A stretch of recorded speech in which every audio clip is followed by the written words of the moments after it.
Je vois ce film pour la deuxième fois, et ce qui me surprend, c'est à quel point la gravité de ce qui est dit, des discours de chacun des écrivains traducteurs, et passe, parce que tu fais un travail de passeur aussi, passe par une légèreté assez extraordinaire.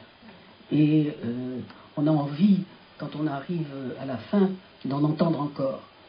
Et je crois que ce qui fait cet effet-là, c'est le parti pris qui est le tien, de placer du paysage entre chacune des paroles, non pas chacune des paroles, mais chacun des discours, et des paysages qui correspondent au lieu de parole de chacun.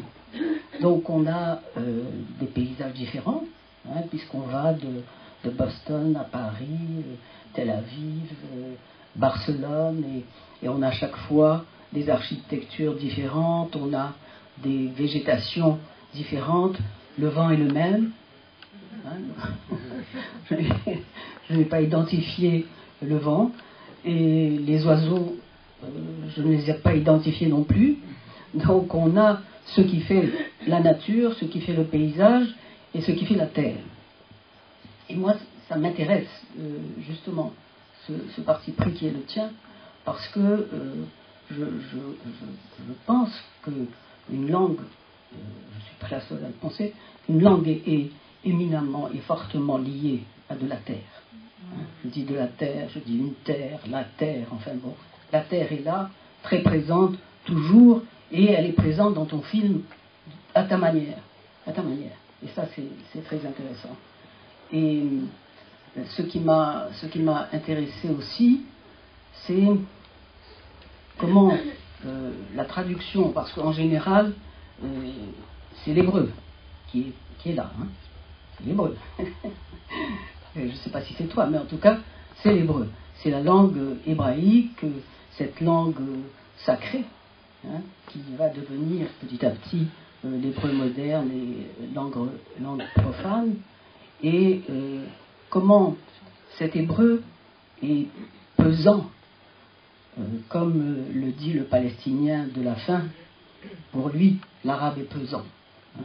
Et il y aurait un parallèle à faire que je ne vais pas faire ici, parce que je n'en ai pas la science, entre la langue arabe liée au Coran et l'hébreu moderne lié au texte sacré. C'est-à-dire le texte sacré, c'est d'une certaine manière la terre sacrée de l'un et de l'autre, hein, à la fois de l'arabe, de la langue arabe et de l'hébreu dans l'histoire.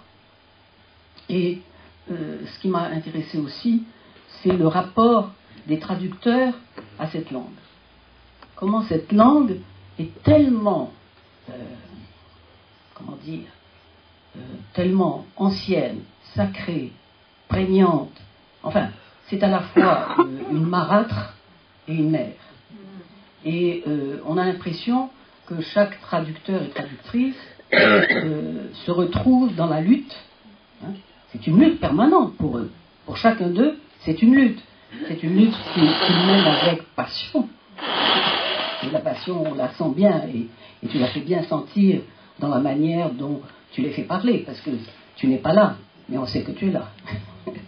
et que c'est toi qui mènes quand même la conversation, et j'imagine que dans le montage, c'est cette question que je voudrais te poser, que le montage qui a une espèce de... Enfin, en tout cas, ce qu'on entend, est lié à la perfection de ce montage et de tes interventions. Je pense ça. Donc, je voudrais finir là-dessus.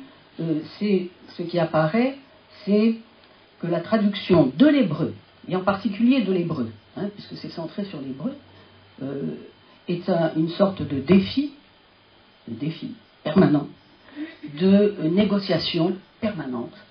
C'est-à-dire, on a l'impression qu'on est avec un ennemi. Hein. C'est un ennemi sacré, mais c'est un ennemi.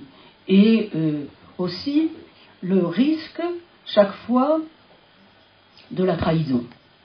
La trahison. C'est-à-dire que le traducteur est le traducteur de cette langue en particulier, et ce torjman, hein, le torjman, le drogman, c'est-à-dire l'interprète. Hein, le torjman, c'est le nom juif du traducteur. Tirgoum, hein. Oui, c'est ça, on le retrouve. Arabe aussi. Et en arabe aussi, oui. oui. Et en turc, c'est drogman.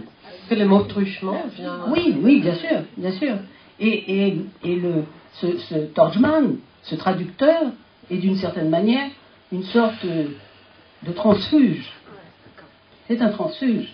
C'est-à-dire que ce qu'on entend là dans le film, c'est que chacun et chacune, hein, ses propres hommes et femmes traducteurs, chacun doit se placer absolument dans le corps de la langue qu'il traduit. Donc de cette langue qui est l'hébreu et qui est une langue terrible, qui a l'air d'une langue ogresse, mais avec laquelle on a un rapport d'amour et de passion aussi. Du côté terrible, mer, marâtre, cette violence qu'il y a dans cette langue particulière qu'est l'hébreu et qu'est l'arabe aussi, d'où notre dialogue qui dure depuis si longtemps, parce que ce sont deux langues sacrées. Mais deux langues sacrées qui ont cette caractéristique unique d'être des langues vivantes qui ne sont jamais mortes, ni l'une ni l'autre. Et le latin est mort, malheureusement. Très malheureusement, je veux dire dans la troisième langue sacrée. Et c'est très dommage. Moi, ça me manque. J'eus aimé qu'on pu dire je t'aime, faire des poèmes, voilà. Mais l'hébreu et l'arabe, et je crois que leur côté terrible, et ce que tu dis est très très vrai de cette lutte que nous menons avec la langue, c'est effectivement de mettre dans le profane, puisque pour la plupart d'entre nous, dans le film, sauf la Mishnah, nous traduisons de la littérature moderne profane, mais les échos du sacré sont là. Et effectivement, c'est effrayant. C'est-à-dire que le côté mer marâtre, que tu as si bien souligné, est aussi le côté de l'innommable du sacré qui est encore là. Et qui est quelque chose de formidable dont ces deux langues doivent tirer parti, c'est-à-dire injecter du sacré dans le profane de nos vies, à travers l'écriture, la traduction, à travers cette source lointaine, à la fois étrangère, à la fois familière à nous tous, comme les masques africains. Il y a de l'effrayant, et en même temps c'est nous. Oui, moi je crois qu'il y a une chose qu'on pourrait dire et sur laquelle on n'a pas peut-être suffisamment insisté, et bon là ça arrive trop tard, mais c'est à une autre rencontre avec Norit, c'est l'exil.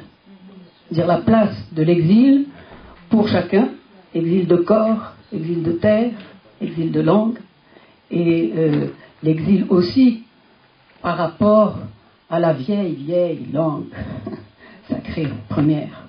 Hein? Je crois que ce serait intéressant de réfléchir à ça. C'est pas parce que j'ai ça transplanté. Ah oui, tu es débarqué. Oui, mon petit-fils va dormir. Oui, il n'est pas dedans. Ça dedans. On va ouvrir ça là. Les années 50.